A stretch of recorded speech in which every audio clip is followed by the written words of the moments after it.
રાજકોટ શહેરના સંત કબીર રોડ ઉપર આગ લાગવાની ઘટના સામે આવી। સંત કબીર રોડ ઉપર આવેલ કારખાનામાં આગ લાગી। બંગડીના કારખાનામાં આગ લાગી હોવાનું સામે આવ્યું છે। આ ઘટનાની જાણ થતાં જ ફાયર વિભાગની ટીમ ઘટના સ્થળે પહોંચી હતી અને ફાયર વિભાગની ગાડીએ પાણીનો મારો ચલાવી આગ પર કાબુ મેળવવાના પ્રયાસો હાથ ધર્યા। ફાયર વિભાગની ટીમે ભારે જહેમત બાદ આગ પર કાબુ મેળવ્યો।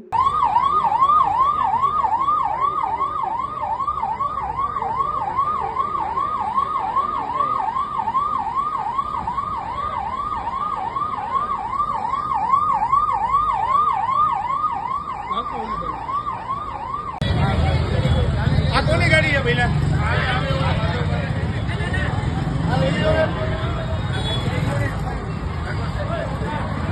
લઈ લે